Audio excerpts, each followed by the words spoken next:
Hello everyone, welcome back to Shibla's kitchen. അപ്പോൾ എല്ലാവരും സുഖമായിട്ട് ഇരിക്കുന്നെന്ന് വിചാരിക്കുന്നു. ഞാനും ഇവിടെ സുഖമായിട്ട് തന്നെ ഇരിക്കുകയാണ്. എന്താണെന്ന് വെച്ചാൽ ഞാൻ സ്നാക്ക് ഉണ്ടാക്കിയിട്ട് ചെറുതായിട്ടൊന്ന് ഫ്ലോപ്പായി പോയി എന്ന് ടേസ്റ്റിൽ ഒരു വ്യത്യാസം ഉണ്ടായിരുന്നില്ല. നല്ല ടേസ്റ്റ് ആയിരുന്നു.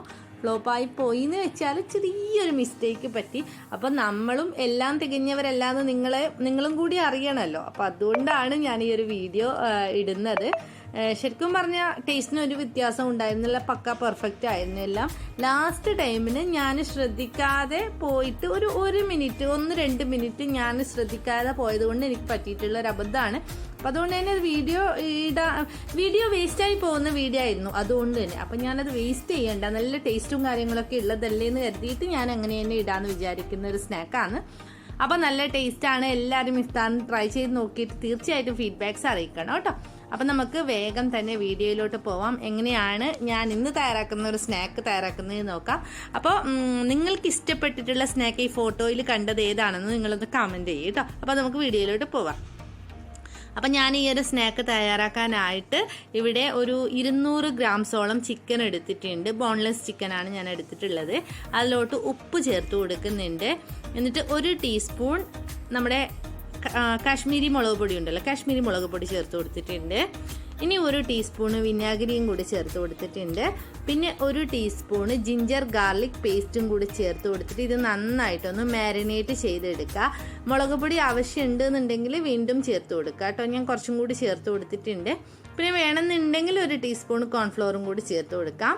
എന്നിട്ട് ഇത് മാരിനേറ്റ് ചെയ്തിട്ട് 1 മണിക്കൂർ റെസ്റ്റ് ചെയ്യാൻ വെക്കണം. അപ്പോൾ നല്ല ടേസ്റ്റി ആയിരിക്കും. 1 മണിക്കൂർ റെസ്റ്റ് ചെയ്യാണ്ട് അപ്പം തന്നെ ഫ്രൈ ചെയ്തെടുക്കുന്നതൊന്നും കുഴപ്പമില്ല. പക്ഷെ റെസ്റ്റ് ചെയ്യുകയാണെങ്കിൽ കൂടുതൽ ടേസ്റ്റ് കിട്ടും. ഇനി ഇത് നമുക്ക് ഫ്രൈ ചെയ്തെടുക്കാനായിട്ട് ഒരു പാൻ അടുപ്പത്ത് വെക്കുക. പാനിൽ എണ്ണ ഒഴിച്ചു കൊടുക്കുക. കുറച്ച് എണ്ണ മതി, ചെറിയ പീസല്ലേ, അപ്പോൾ അതുകൊണ്ട് തന്നെ. അപ്പോൾ എണ്ണ നന്നായിട്ട് ചൂടാവുമ്പോൾ നമ്മൾ ഈ ഒരു മാരിനേറ്റ് ചെയ്ത് വെച്ചിട്ടുള്ള ചിക്കന് ഇതിലോട്ട് ഇട്ട് കൊടുത്തിട്ട് നന്നായിട്ട് ഫ്രൈ ചെയ്തെടുക്കാം. അപ്പോൾ ഈ ഒരു ഫ്രൈ നിങ്ങൾക്ക് വേണമെങ്കിൽ ഞാനൊരു കട്ട്ലറ്റിൻ്റെ റെസിപ്പിയിൽ ഫ്രൈ ഇട്ടിട്ടുണ്ട്. ആ ഒരു ഫ്രൈ ആയിട്ട് വേണമെങ്കിൽ ചെയ്യാം കേട്ടോ. കുറച്ചും കൂടി സോസൊക്കെ ചേർത്തിട്ട് അങ്ങനെയും ചെയ്യാം. ഇല്ലാന്നുണ്ടെങ്കിൽ ഒരു നാടൻ രീതിയിൽ ചെയ്താലും മതി, കുഴപ്പമൊന്നുമില്ല. അപ്പം ഞാൻ നാടൻ രീതിയിലാണ് ചെയ്തിട്ടുള്ളത്. അപ്പോൾ ഇത് നല്ലതുപോലെ പൊരിച്ചെടുത്തിട്ടുണ്ട്. ഇനി ഇതൊന്ന് തണുക്കുമ്പോൾ നമ്മൾ ഇത് കൈകൊണ്ട് തന്നെ പിച്ചി എടുക്കണം കേട്ടോ. ഇപ്പോൾ ഈ ഒരു സ്നാക്കിന് ഈ ഒരു പോളയാണ് ഞാൻ തയ്യാറാക്കുന്നത്. ഈ ഒരു പോളക്ക് മിക്സിയിലിട്ടിട്ട് അടിച്ചെടുത്താൽ അത്ര ടേസ്റ്റ് ഉണ്ടാവില്ല. അതുകൊണ്ട് തന്നെ കൈ കൊണ്ട് ഇങ്ങനെ ചെറുതായിട്ട് ചെറിയ പീസ് ആക്കിയിട്ട് എടുത്ത് വെക്കുക.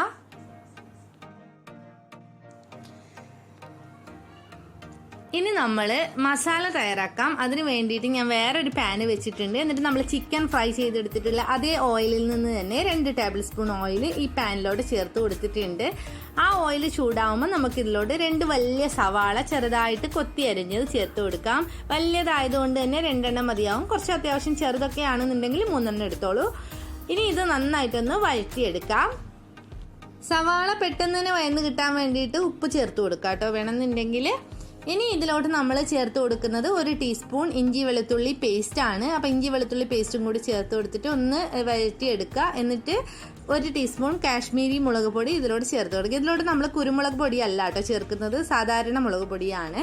1/4 ടീസ്പൂൺ മഞ്ഞൾപ്പൊടിയും കൂടി ചേർത്ത് കൊടുത്തിട്ട് ഇത് നന്നായിട്ടൊന്ന് മിക്സ് ചെയ്തെടുക്കുക. അപ്പോൾ ഇത്രയേ ഉള്ളൂ സ്പൈസസ് ആയിട്ട് നമ്മൾ ചേർത്ത് കൊടുക്കുന്നത്. ഇനി നമ്മൾ നേരത്തെ ഫ്രൈ ചെയ്ത് വെച്ചിട്ടുള്ള ചിക്കൻ ഇതുപോലെ ഞാൻ പിച്ചി എടുത്തിട്ടുണ്ട്. അപ്പോൾ അതിൽ നിന്ന് 1/4 ഭാഗവും ചേർത്ത് കൊടുക്കുക. വളരെ കുറച്ച് മാത്രം ഞാൻ എടുത്ത് വെച്ചിട്ടുണ്ട്. അത് ലാസ്റ്റ് ചേർത്ത് കൊടുക്കാനാണ് എടുത്ത് വെക്കുന്നത്. ഇനി ഈ മസാലയും ഈ ചിക്കനും കൂടിയൊക്കെ നന്നായിട്ടൊന്ന് മിക്സ് ചെയ്തിട്ട് മൂടി വെച്ചിട്ട് ഒരു സൈഡിലോട്ട് മാറ്റി വെക്കാം. ഇനി നമുക്കിതിൻ്റെ ബാറ്റർ ഒന്ന് റെഡിയാക്കി എടുക്കണം. അപ്പോൾ ഇത് സൈഡിലോട്ട് മാറ്റി വെച്ചിട്ട് നമുക്ക് ബാറ്റർ റെഡിയാക്കി എടുക്കാം. അപ്പോൾ അതിന് വേണ്ടിയിട്ട് ഞാനൊരു മിക്സിയുടെ ജാർ എടുത്തിട്ടുണ്ട്. മിക്സിയുടെ ജാറിലോട്ട് 2 കോഴിമുട്ട പൊട്ടിച്ചൊഴിച്ച് കൊടുക്കുന്നുണ്ട്. റൂം ടെമ്പറേച്ചറിലുള്ള മുട്ടയാണ് കേട്ടോ ഞാൻ എടുത്തിട്ടുള്ളത്. ഇനി ഇതിലോട്ട് നമുക്ക് 1 കപ്പ് മൈദ മാവ് ചേർത്ത് കൊടുക്കാം. 250 ml കപ്പാണ് കേട്ടോ ഞാൻ എടുത്തിട്ടുള്ളത്. ഇനി ഇതിലോട്ട് നമുക്ക് അതേ 1 കപ്പ് തന്നെ പാലും കൂടി ചേർത്ത് കൊടുക്കാം. റൂം ടെമ്പറേച്ചറിലുള്ള പാലാണ് കേട്ടോ. അപ്പോൾ ഇത് 250 ml കപ്പിൽ ഫുള്ളായിട്ട് എടുത്തിട്ടുണ്ട്. ഇനി നമുക്ക് ചേർത്ത് കൊടുക്കാനുള്ളത് ഓയിലാണ്. അപ്പം ഞാൻ എടുത്തിട്ടുള്ളത് സൺഫ്ലവർ ഓയിലാണ്. സൺഫ്ലവർ ഓയിൽ ഒരു 1/4 കപ്പ്, 1/2 കപ്പ് മുതൽ 1/4 കപ്പ് വരെ എടുക്കാം. 1/4 കപ്പ് എടുത്താലും കുഴപ്പമില്ല. 1/2 കപ്പ് എടുക്കുകയാണെങ്കിൽ പാലൊരു 2 ടേബിൾ സ്പൂൺ കൂടുതൽ എടുക്കണം കേട്ടോ. അപ്പോൾ ഓയിലും കൂടെ ചേർത്ത് കൊടുത്തിട്ട് 1 ടേബിൾ സ്പൂൺ കുരുമുളക് പൊടിയും കൂടെ ചേർത്ത് കൊടുത്തിട്ടുണ്ട്. കുരുമുളക് പൊടിയും പിന്നെ ആവശ്യത്തിനുള്ള ഉപ്പും. കുരുമുളക് പൊടി ചേർത്ത് കൊടുക്കുകയാണെങ്കിൽ നല്ലൊരു ഫ്ലേവർ കിട്ടും കേട്ടോ. അപ്പോൾ അതുകൊണ്ട് തന്നെ അത് സ്കിപ്പ് ചെയ്യണ്ട. ഇനി ഇത് നന്നായിട്ട് തന്നെ നമുക്ക് മിക്സിയിൽ അടിച്ചെടുക്കാം. കുരുമുളക് പൊടി ചേർത്ത് കൊടുത്തിട്ടില്ല എന്നുണ്ടെങ്കിൽ ഒരു മുട്ടയുടെ ചുവയൊക്കെ വരും. അപ്പോൾ അതുകൊണ്ട് തന്നെ അതൊക്കെ പോയി കിട്ടാൻ വേണ്ടിയിട്ട് കുരുമുളക് പൊടി ചേർത്ത് കൊടുത്തിട്ട് അടിച്ചെടുക്കാം. ഇനി നമുക്ക് ഇത് റെഡിയാക്കി എടുക്കാനായിട്ട് ഒരു പാൻ അടുപ്പത്ത് വെച്ചിട്ടുണ്ട്, ഹൈ ഫ്ലെയിമിൽ ഇട്ട് വെച്ചിട്ടുണ്ട്. ഇനി ഇതിൻ്റെ മുകളിലോട്ട് ഞാനൊരു സോസ് പാൻ വെച്ചിട്ടുണ്ട്. സോസ് പാനിലോട്ട് കുറച്ച് ഓയിലൊക്കെ ഒന്ന് ഗ്രീസ് ചെയ്ത് കൊടുത്തിട്ട് 1 ടീസ്പൂൺ ഓയിൽ ഒഴിച്ച് കൊടുത്തിട്ടുണ്ട്. ഇനി നമ്മൾ റെഡിയാക്കി വെച്ചിട്ടുള്ള ആ ഒരു ബാറ്ററിൻ്റെ പകുതി ഇതിലോട്ട് ഒഴിച്ചു കൊടുക്കാം. ഈ ഒരു കൺസിസ്റ്റൻസിയിലാണ് കേട്ടോ ബാറ്റർ വേണ്ടത്. അപ്പം ഞാൻ ഒഴിച്ചു കൊടുത്തിട്ടുള്ള അതേ കറക്റ്റായിട്ടുള്ള ഇൻഗ്രീഡിയൻസ് ഇട്ട് കൊടുത്താൽ മതി. വേറെ എക്സ്ട്രാ ഒന്നും ചേർക്കേണ്ട ആവശ്യമില്ല. അപ്പം ഞാൻ നേരെ പകുതി ബാറ്റർ ഇതിലോട്ട് ഒഴിച്ച് കൊടുത്തിട്ടുണ്ട്. എന്നിട്ട് ഇത് നമുക്കൊന്ന് അടച്ച് വെച്ചിട്ട് ഒരു 10 മിനിറ്റ് ലോ ഫ്ലെയിമിൽ ഇട്ടിട്ട് കുക്ക് ചെയ്തെടുക്കാം. അപ്പോൾ നമ്മൾ പാൻ വെക്കുമ്പോൾ ഹൈ ഫ്ലെയിമിലാണ് ഇട്ടത്, പക്ഷേ മാവ് ഒഴിച്ച് കൊടുത്തതിന് ശേഷം ലോ ഫ്ലെയിമിൽ ഇട്ടിട്ട് കുക്ക് ചെയ്തെടുക്കാം. ഇപ്പോൾ 10 മിനിറ്റ് ആയിട്ടുണ്ട്, ഹാഫ് കുക്ക് ആയിട്ടുണ്ട് നമ്മുടെ ഈ ഒരു മാവ്. ഹാഫ് കുക്ക് ആവുന്ന സമയത്ത് നമ്മൾ നേരത്തെ റെഡിയാക്കി വെച്ചിട്ടുള്ള ആ ഒരു മസാല ഫില്ലിങ്സ് ഉണ്ടല്ലോ, ആ ഫില്ലിങ്സ് ഇതിൻ്റെ മുകളിലോട്ട് ഇട്ട് കൊടുക്കാം. അപ്പോൾ ഈ ഒരു പോളക്ക് അത്യാവശ്യം നിറച്ചും ഫില്ലിങ്സ് വേണം കേട്ടോ, എന്നാലാണ് കൂടുതൽ ടേസ്റ്റ് കിട്ടുക. കുറച്ച് ഫില്ലിങ്സ് ഇട്ടിട്ട് ബാക്കി എടുത്ത് വെക്കുക അങ്ങനെയൊക്കെ ചെയ്യുകയാണെങ്കിൽ ഇതിന് ഇത്ര ടേസ്റ്റ് ഉണ്ടാവില്ല. നല്ല സ്പൈസി ആയിട്ടുള്ള ഒരു പോളയാണ്. അപ്പോൾ അതുകൊണ്ട് തന്നെ അത്യാവശ്യം ഫില്ലിങ് നമ്മൾ ഇതിൽ ഫിൽ ചെയ്ത് കൊടുക്കണം. പിന്നെ സൈഡിലോട്ട് വെക്കണ്ട കേട്ടോ, മിഡിലായിട്ട് ഇതുപോലെ ഫില്ല് ചെയ്ത് കൊടുത്താൽ മതി. സൈഡിലോട്ടാണെങ്കിൽ പിന്നെ നമ്മൾ പോള കട്ട് ചെയ്യുമ്പോൾ അത്ര പെർഫെക്റ്റ് ആയിട്ട് കിട്ടില്ല. ഇനി ഞാൻ ഇതിൻ്റെ സൈഡിൽ നിന്നായിട്ട് ബാക്കിയുള്ള മാവ് ഇതുപോലെ ഒഴിച്ചു കൊടുക്കുന്നുണ്ട്. ആദ്യം സൈഡിൽ നിന്ന് തുടങ്ങിയിട്ട് പിന്നെ മുകളിലോട്ട് ഇങ്ങനെ മുഴുവനായിട്ടും മാവ് ഒഴിച്ചിട്ട് കവർ ചെയ്ത് എടുക്കുക. അപ്പോൾ ഇപ്പോൾ മുഴുവനായിട്ടും കവർ ചെയ്ത് എടുത്തിട്ടുണ്ട്. ഇനി ഇത് നമുക്ക് അടച്ച് വെക്കണം. അടച്ച് വെക്കുന്നതിന് മുമ്പ് ചെറുതായിട്ടൊന്ന് ടാപ്പ് ചെയ്ത് കൊടുക്കണം കേട്ടോ. ടാപ്പ് ചെയ്ത് കൊടുത്തിട്ട് അടച്ച് വെക്കാം. എന്നിട്ട് ഇതിൻ്റെ മുകളിലോട്ട് എന്തെങ്കിലും ഒരു വെയിറ്റ് ഉണ്ട് എന്നുണ്ടെങ്കിൽ വെക്കാം കേട്ടോ, പെട്ടെന്നൊന്ന് വെന്ത് കിട്ടാൻ വേണ്ടിയിട്ട്. അപ്പം ഞാനൊരു കല്ല് വെച്ച് കൊടുത്തിട്ടുണ്ട്. എന്നിട്ട് മീഡിയം ടു ലോ ഫ്ലെയിമിൽ ഇട്ടിട്ട് ഒരു 20 മിനിറ്റ് കുക്ക് ചെയ്തെടുക്കുന്നുണ്ട് കേട്ടോ. അപ്പോൾ 20 മിനിറ്റ് ഒക്കെ വേണ്ടി വരുന്നുണ്ട് ഇത് നല്ല രീതിയിൽ വെന്ത് കിട്ടാൻ വേണ്ടിയിട്ട്. അപ്പോൾ നമുക്ക് 20 മിനിറ്റ് കുക്ക് ചെയ്യുകയാണെങ്കിൽ ഒരു 10 മിനിറ്റ് കഴിഞ്ഞിട്ടൊന്ന് തുറന്ന് നോക്കണം. ഒരു ഹാഫ് കുക്ക് ആവുമ്പോൾ, മേൽഭാഗം ഒരു ഹാഫ് കുക്ക് ആവുമ്പം തുറന്ന് നോക്കുക. എന്നിട്ട് നമ്മൾ ഇതിലോട്ട് ഡെക്കറേഷൻ ചെയ്യാനുള്ളത്, കണ്ടില്ലേ സൈഡൊക്കെ ഒരു ഹാഫ് കുക്കായി വന്നത് കണ്ടില്ലേ. ഇനി നമ്മൾ ഡെക്കറേഷൻ ചെയ്യാനുള്ള സാധനങ്ങൾ വെച്ച് കൊടുക്കാം. ഞാൻ കുറച്ച് ഒരു 2 തക്കാളി കട്ട് ചെയ്ത് എടുത്തിട്ടുണ്ട്. പിന്നെ നമ്മൾ നേരത്തെ മാറ്റി വെച്ചിട്ടുള്ള ആ ഒരു ചിക്കൻ്റെ പീസും പിന്നെ ഞാൻ കുറച്ച് മസാല ബാക്കി വെച്ചിട്ടുണ്ടായിരുന്നു, അതും കൂടി ഞാൻ ഇതിൻ്റെ മുകളിലോട്ട് ഇട്ട് കൊടുക്കുന്നുണ്ട്. അതാണ് കേട്ടോ പ്രശ്നമായത്, മസാല ഇട്ട് കൊടുക്കേണ്ടായിരുന്നു. പക്ഷെ മസാല ഇട്ട് കൊടുത്തിരുന്നെങ്കിലും പ്രശ്നമാവില്ലായിരുന്നു. ഞാൻ ലാസ്റ്റ് കുറച്ചും കൂടി ശ്രദ്ധിച്ചിട്ടുണ്ടായിരുന്നെങ്കിൽ ഞാൻ മസാല ഇതിന് മുമ്പ് ഇട്ട് കൊടുത്തിട്ട് തയ്യാറാക്കിയിട്ടുണ്ട്. പക്ഷെ മസാല ഇട്ട് കൊടുക്കണ്ട. ചിക്കൻ്റെ പീസും അതുപോലെ തന്നെ വെജിറ്റബിൾസ്, ക്യാപ്സിക്കം അതുപോലത്തെയൊക്കെ ചേർത്ത് കൊടുത്തിട്ട് വെച്ച് കൊടുത്തിട്ട് വീണ്ടും അടച്ച് വെച്ചിട്ട് വീണ്ടും ഒരു 10 മിനിറ്റ് കുക്ക് ചെയ്തെടുക്കാം കേട്ടോ. അപ്പോൾ ഒരു കറക്റ്റ് 20-25 മിനിറ്റിനുള്ളിൽ തന്നെ ഇത് കുക്കായിട്ട് വരുന്നുണ്ട്, മീഡിയം ടു ലോ ഫ്ലെയിമിലാവുമ്പം. ഇതായിപ്പോൾ ഇത് നല്ലതുപോലെ കുക്കായിട്ട് വന്നിട്ടുണ്ട്.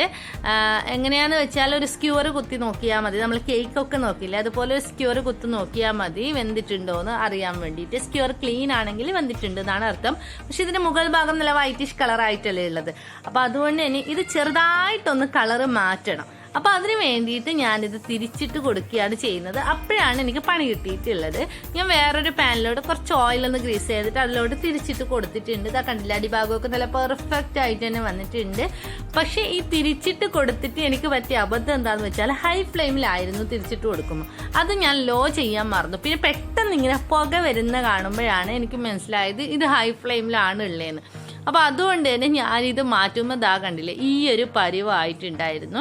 അപ്പോൾ ലോ ഫ്ലെയിമിലായിരുന്നുണ്ടായിരുന്നെങ്കിൽ ഇത് നല്ല കറക്റ്റായിട്ടുള്ള കളർ തന്നെ ആയി കിട്ടിയേനെ. ഇതിപ്പോൾ ഇതിൻ്റെ മേൽഭാഗത്തുള്ള ആ ഒരു മസാലയും നമ്മൾ വെച്ച് കൊടുത്തിട്ടുള്ള ആ സാധനങ്ങളൊക്കെ കരിഞ്ഞു പോയിട്ടുണ്ട്. പക്ഷെ ടേസ്റ്റിന് വ്യത്യാസം ഒന്നും ഉണ്ടായിട്ടില്ല കേട്ടോ. ഞാനതൊന്ന് ജസ്റ്റ് കൈ കൊണ്ട് തന്നെ അടത്തി മാറ്റിയിട്ടുണ്ട്, നന്നായിട്ട് കരിഞ്ഞതൊക്കെ. പക്ഷെ ഭയങ്കര ടേസ്റ്റ് ആയിരുന്നു, അപാര രുചിയായിരുന്നു. അപ്പോൾ ഇതെല്ലാവരും തയ്യാറാക്കി നോക്കണം. ലാസ്റ്റ് ടൈമിന് മാത്രം കുറച്ച് ശ്രദ്ധിച്ചാൽ മതി കേട്ടോ. നമ്മൾ തിരിച്ചിട്ട് കൊടുത്തിട്ട് മീഡിയം ടു ലോ ഫ്ലെയിമിൽ വെച്ചിട്ട് ഒരു 5 മുതൽ 6 മിനിറ്റ് വരെ വെച്ചാൽ മതി. ലാസ്റ്റ് ഒന്ന് കളർ ചേഞ്ച് ആവാൻ വേണ്ടിയിട്ട് മാത്രം, ഇനി വെച്ചില്ല എന്നുണ്ടെങ്കിലും കുഴപ്പമില്ല, ഒന്ന് കാണാനൊരു ഭംഗിക്ക് വേണ്ടിയിട്ട് മാത്രം നമ്മൾ ഇതുപോലെ തിരിച്ചിട്ട് കൊടുത്തിട്ട് 2 സൈഡും ബ്രൗൺ കളർ ആക്കി എടുത്താൽ മതി കേട്ടോ. അപ്പോൾ ഇതുപോലെയാണ് കട്ട് ചെയ്തിട്ട് ഉണ്ടാവുക. നല്ല ടേസ്റ്റാണ്, ഉള്ളിൽ ഫുൾ മസാല ഫില്ലിംഗ് ആയിട്ട് നല്ല സോഫ്റ്റ് ആയിട്ടുള്ള ഒരു പോളയാണിത്. അപ്പോൾ ഇതെല്ലാവരും ഈ ഒരു ഇഫ്താറിന് തയ്യാറാക്കി നോക്കുക. പിന്നെ ഈ ഒരു കാര്യം എല്ലാവരും ശ്രദ്ധിക്കുക കേട്ടോ. അപ്പം നമുക്കും ഇതുപോലത്തെ അബദ്ധങ്ങൾ കുറേ പറ്റാറുണ്ട് എന്ന് ഞാൻ നിങ്ങളും കൂടി കാണിക്കാനായിട്ടാണ് ഈ ഒരു വീഡിയോ ചെയ്തിട്ടുള്ളത്.